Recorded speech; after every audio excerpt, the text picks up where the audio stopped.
आज हम बात करेंगे मियोटिक एरर्स पे। मियोटिक एरर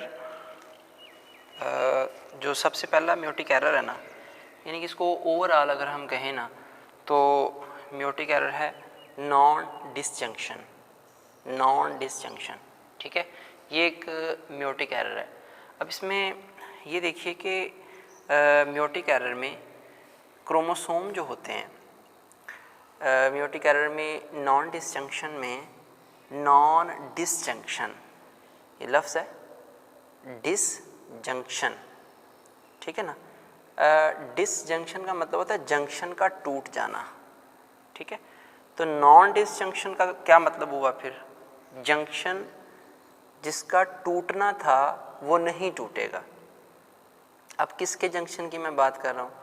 ये एक्चुअली जो क्रोमोसोम होते हैं ना, जिन्होंने एनाफेज में या टेलोफेज में सेग्रीगेट होना होता है, एक दूसरे से अलग होना होता है, यानी कि जिनकी नॉन डिसजंक्शन, जिनका डिसजंक्शन होना होता है, ठीक है ना, वो डिसजंक्शन नहीं कर पाते, अपने जंक्शन को तोड़ नहीं सकते।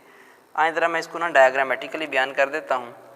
अब इसमें आप ये देखिए, ये वाला जो हमारे पास एक सेल है एनाफेज में है, पिछले लेक्चर्स आपने पढ़े हैं उसमें ये वाली एनाफेज है।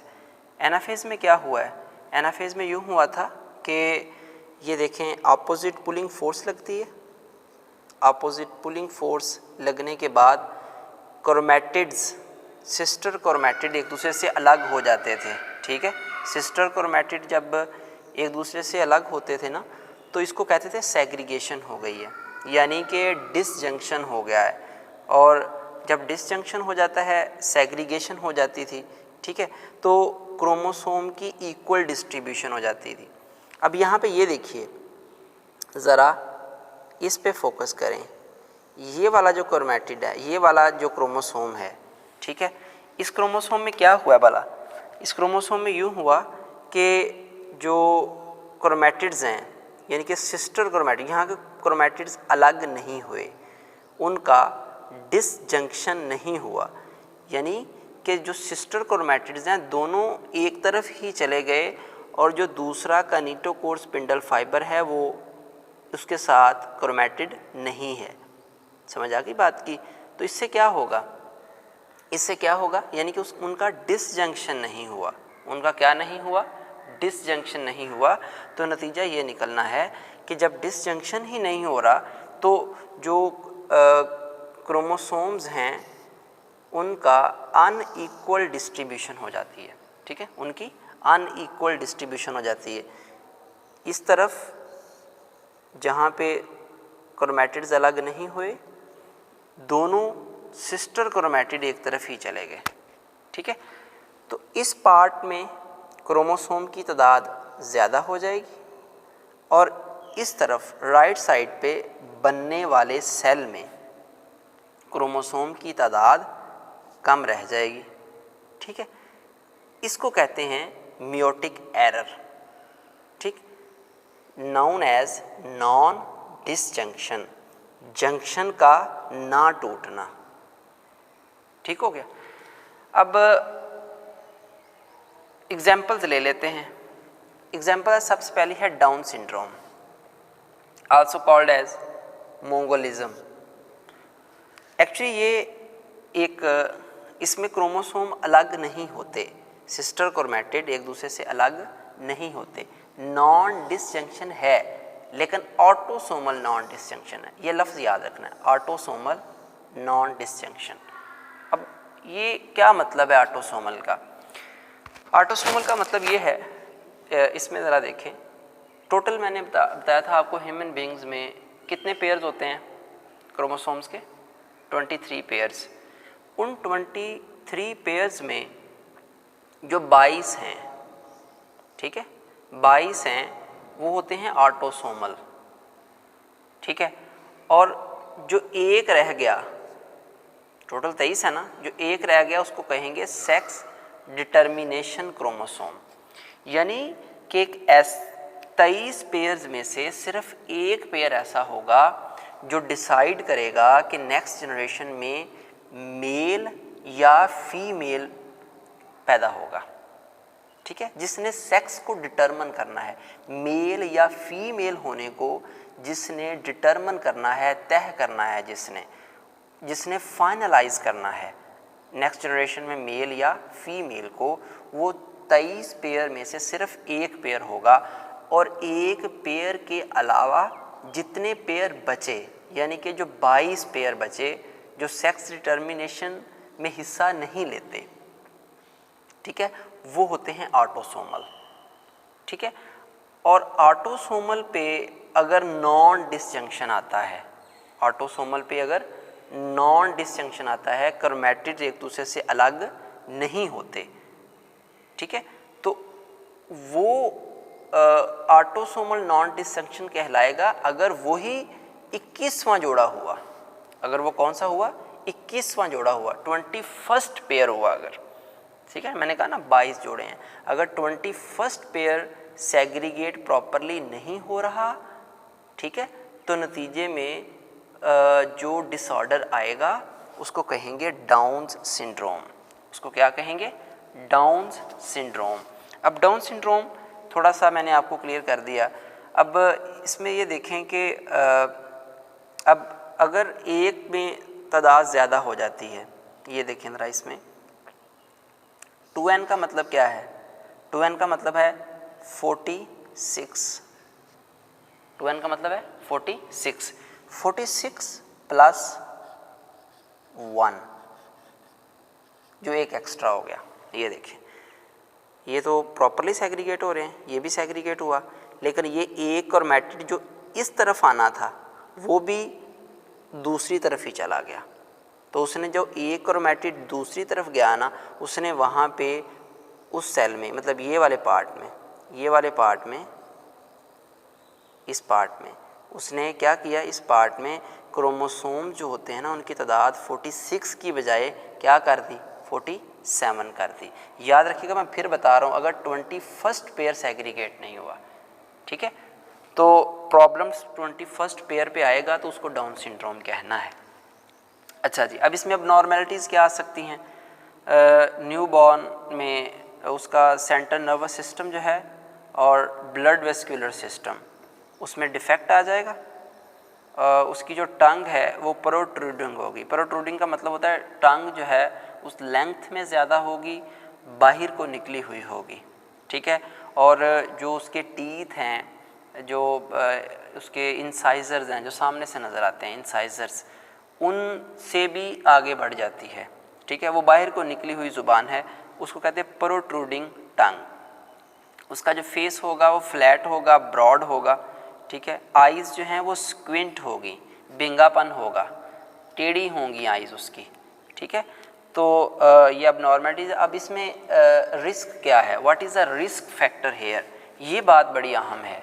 रिस्क फैक्टर इस पे ये है कि अगर मदर जो है वो टीन एज में, teen age mean 18 years old है या उससे भी कम है, 18 साल की उम्र में अगर वो किसी यंग वन को पैदा करती है, तो उससे क्या होगा कि अगर 10,000 बर्थ्स हुई हैं, ठीक है, टीन एज में, तो उसमें से 14 जो है ना वो डाउन सिंड्रोम के केसेस होंगे, मोंगोलिज्म के केसेस होंगे, यानी कि कह लीजिए 1 in many thousands, ठीक। इसके रिस्क फैक्टर इतना नहीं है, लेकिन रिस्क तो है ना।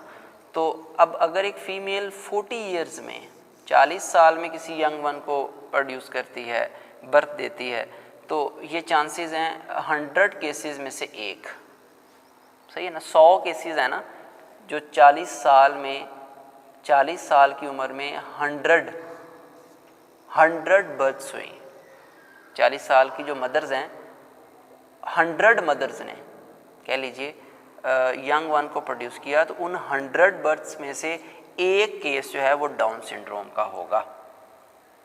लेकिन अगर 5 साल का इजाफा हो जाता है, 45 ईयर्स में जो मदर है, 45 ईयर्स में मदर जो है वो यंग वन को प्रोड्यूस करती है, तो अगर 45 years of age 100 mothers birth देती हैं ना, तो उन बर्थ्स में से 3 केसेस जो हैं वो डाउन सिंड्रोम के होंगे, यानी कि 3 टाइम चांसेस बढ़ जाते हैं 40 ईयर्स की निस्बत से।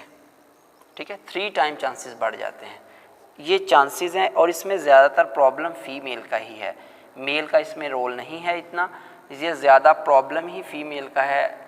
चांसेस और रिस्क फीमेल के हैं, या तो 18 बिफोर 18 साल या 18 साल से पहले यंग वन को प्रोड्यूस किया, या पिबर्टल एज गुजर जाने के बाद, मतलब जब पिबर्टी डिले हो रही है, मींस के एंड हो रही है, उसमें 40 ईयर्स और 45 ईयर्स में जाके अगर वो यंग वन को प्रोड्यूस करती है तो तब भी मंगोलिज्म के चांसेस हैं।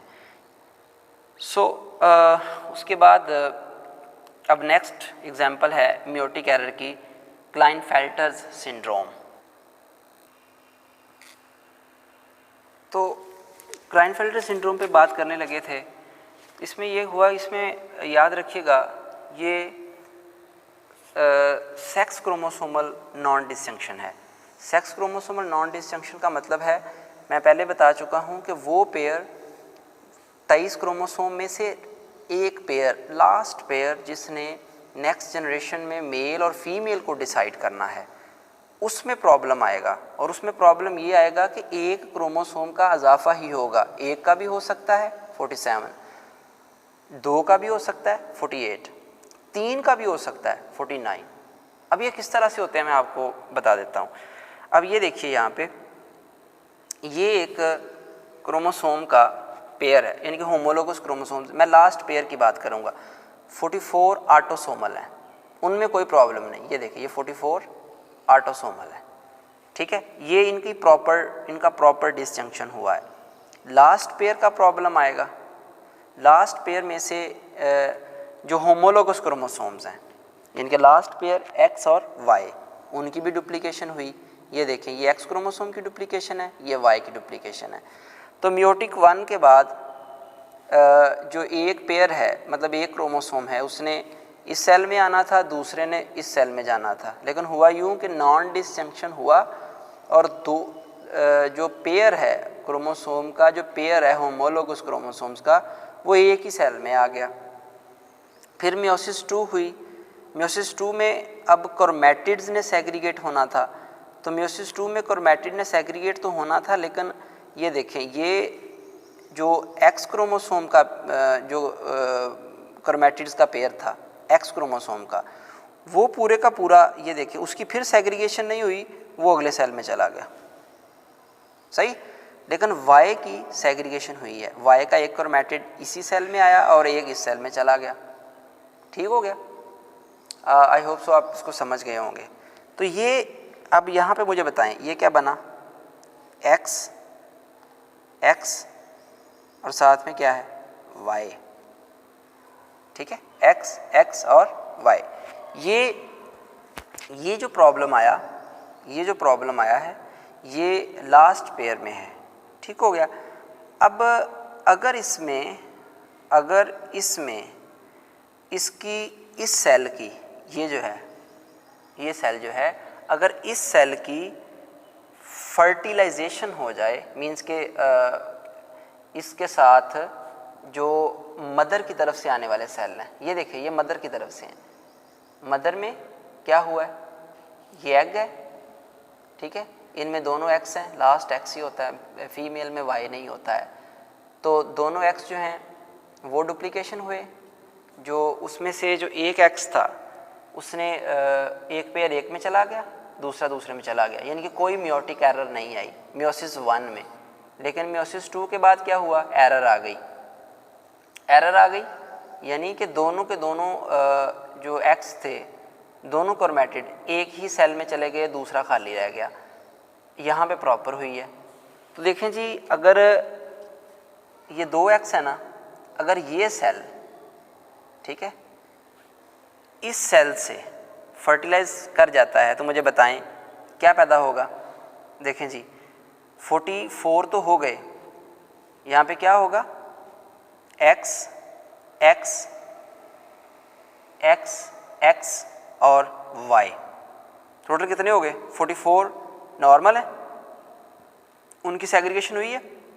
44 के बाद अब इसको काउंट कर लेते हैं, 44 के बाद 45, 46, 47, 48 और 49, ठीक है। 4x और 1y, ये 49 बन गए। इसको मैंने समझा दिया, 1 2 3 4, 4x है और 1y है। ये लास्ट केस था। अब अगर इस तरह से नहीं है, से आप कह लें इस तरह से नहीं है, प्रॉपर सेग्रीगेशन हो जाती है, प्रॉपर सेग्रीगेशन हो जाती है, यहाँ पे एरर नहीं आता। यहाँ पे इस तरह से हो जाता है कि ये वाला, ये जो x हैं यहाँ पे आके सेग्रीगेट होते हैं, यहाँ पे भी एक x आ जाता है और इधर एक x चला जाता है। ये अगला केस समझाने लगा हूँ, ठीक है। एक x चला गया, एक x इसमें आ गया, एक x इसमें चला गया। अब यहाँ पे एक x है और एक y है, ऐसे ही है ना। यहाँ पे एक x है और एक y है, और यहाँ पे फीमेल में प्रॉब्लम है, मियोटिक एरर है, तो यहाँ पे कितने x हैं 2x है ना।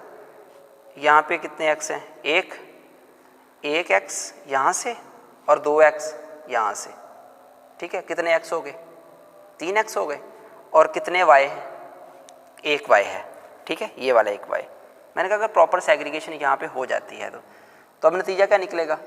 अगर ये सेल, बेटा ये वाला सेल अगर इस सेल से फर्टिलाइज हो जाता है, मिल जाते हैं, तो क्या होगा, x x और y, ये कंडीशन कहाँ फिल होती है, देखिए ज़रा, 3x और 1y, ये देखिए रिजल्टिंग में कितने क्रोमोसोम आएंगे 48, 44 नॉर्मल, 45, 46, 47 और 48। इसी तरह 47 भी हैं। 47 किस तरह से होंगे, 47 इस तरह से होंगे, ये भी मैं समझा देता हूँ। 47 इस तरह से होंगे कि अगर सेग्रीगेशन मेल में प्रॉपर हो जाती है, मेल में सेग्रीगेशन प्रॉपर, इनकी एक पेयर इस तरफ चला गया, एक पेयर इस तरफ आ गया, ठीक है। और उसके बाद ये भी प्रॉपर सेग्रीगेशन हो गई, एक x इधर आ गया, एक x इधर आ गया, ऐसे। इसी तरह एक y और ये दूसरा y, ठीक है। अगर इस तरह से हो जाती है, ये तो बिल्कुल नॉर्मल है, ठीक है, ये तो बिल्कुल नॉर्मल है। तो अगर इस तरह से होती है कि ये वाला सेल, एक y वाला, ये y, इसको मैंने टिक किया, ये फर्टिलाइज हो जाता है इस फीमेल सेल से जिसमें म्यूटिक एरर है, तो क्या होगा, ये देखिए x एरर वाला, और साथ में क्या आएगा, एक y आ जाएगा, xy। ये देखिए ये कंडीशन आती है xy, 44, 45, 46 और 47। ये मैंने सारी कंडीशंस आपको समझा दी हैं, ठीक है, कि 47 कैसे हुए हैं, 48 कैसे हुए हैं, 49 कैसे हुए हैं, ठीक हो गया। तो एक और कंडीशन रह गई, है, वो भी मैं बयान कर देता हूँ। जो एक और कंडीशन रह गई है ना, वो होती है x y y, ये भी एक कंडीशन है x y y। अब x y y कंडीशन कैसे फुलफिल होगी, x y y कंडीशन इस तरह से है, ये देखें, सिंपल इज़ दैट, मियोसिस 1 हुई है और उसके बाद क्या होगी, मियोसिस 2। मियोसिस 2 में यहाँ पे ये देखें, मियोसिस 2 में नॉन डिसजंक्शन हो गया, यानी कि दोनों के दोनों, ये y थे ना, दोनों के दोनों y एक में ही चले गए। अब ये 2 y हैं, a एक में ही चले गए, सही हो गया। लेकिन फीमेल नॉर्मल है, फीमेल में डिसजंक्शन प्रॉपर हुई है, ये वाला x एक में और ये वाला x दूसरे में, यानी कि फीमेल बिल्कुल नॉर्मल है। तो यहाँ पे 2x नहीं बल्कि अब एक ही x होगा। अगर ये वाला सेल, ये सेल अगर 2Y वाला, जिसमें मियोसिस 2 के बाद एरर आई है, 2Y वाला सेल अगर इस सेल के साथ फर्टिलाइज कर जाता है तो क्या बनता है, X Y Y। समझ आ गई, X Y Y। तो ये भी एक एरर है, एबनॉर्मेलिटी है, सिंड्रोम में आएगी। अब ये क्या है, ये जो होते हैं ना क्लाइनफेल्टर सिंड्रोम, ये फिनोटिपिकली मेल होते हैं, फिनोटिपिकली मेल हैं। तो उसके बाद फिनोटिपिकली मेल हैं विद लार्ज ब्रेस्ट, टॉलनेस का इनका काफ़ी बड़ा होगा, ओबेसिटी ज़्यादा होगी। अगर वो एजैकुलेट करेंगे तो उनमें कोई स्पर्म नहीं आएगा, मींस के अगली जनरेशन नहीं चला सकते, ये स्पर्म ही नहीं है तो जनरेशन कैसे चलाएंगे। अब नेक्स्ट है, last one is the Turner syndrome. अब टर्नर सिंड्रोम क्या है, टर्नर सिंड्रोम में एक एक्स मिसिंग होगा, क्या होगा, एक एक्स मिसिंग होगा। अब ये देखिए, इस कंडीशन को भी मैं समझा देता हूँ। ये कंडीशन इस तरह से है, ये देखें, ये यहाँ पे मियोसिस 2 के बाद नॉन डिसजंक्शन हो गई, तो ये देखें, ये 2x एक में चले गए, ये सेल खाली रह गया, इसको मैं नल कहूँगा, ज़ीरो, इसमें कोई x नहीं है। अगर इस सेल की फर्टिलाइजेशन इस सेल से हो जाती है, ये वाला सेल इस सेल से हो जाती है, तो मुझे बताएं 44 तो नॉर्मल आए, 44 तो नॉर्मल आए, 44 और यहाँ से एक x कितने हो गए 45, तो यहाँ से कोई आएगा, यहाँ तो आया ही नहीं कोई, ये तो क्रोमोसोम ये इसमें तो इस सेल के अंदर तो लास्ट वाला x आया ही नहीं है, ठीक है, तो ये ज़ीरो है। तो टोटल कितने हो गए फिर 45 ही रह जाएंगे, 45, 44 ऑटोसोमल, x नल, ज़ीरो। ये इनकी जो अपीयरेंस होगी बिल्कुल फीमेल की तरह होगी, बिल्कुल फीमेल की तरह इनकी अपीयरेंस होगी। और अगर वो सर्वाइव प्रेगनेंसी उनमें होती है तो उसको सर्वाइव नहीं कर पाएंगी, अबॉर्शन हो जाएगी, सही है। इनकी जो नेक होगी वो वेब्ड होगी, नेक वेब्ड का मतलब ये होता है, नेक वेब्ड का मतलब ये होता है कि इनकी जो नेक होती है ना उसके दोनों तरफ ना उभरे हुए हिस्से होंगे, इनकी नेक जो है ना इसके दोनों तरफ में देखेंगे ना तो उभरी हुई साख्तें होंगी वहाँ पे, ठीक है। तो इनमें ओवरीज नहीं होती। ये था टर्नर सिंड्रोम और ये बेटा मियोटिक एरर्स थी सारी। आज के लिए इतना ही, अपने कल इंशाल्लाह नेक्स्ट लेक्चर होगा, या तो वो जो है वो अपोप्टोसिस और नेक्रोसिस पे लेक्चर होगा या फिर मियोसिस पे होगा, कैंसर पे होगा, दोनों में से किसी एक टॉपिक को चूज़ करूँगा। आज के लिए बेटा इतना ही। अल्लाह ताला आपका हामियों नासर रहे। अल्लाह हाफिज़।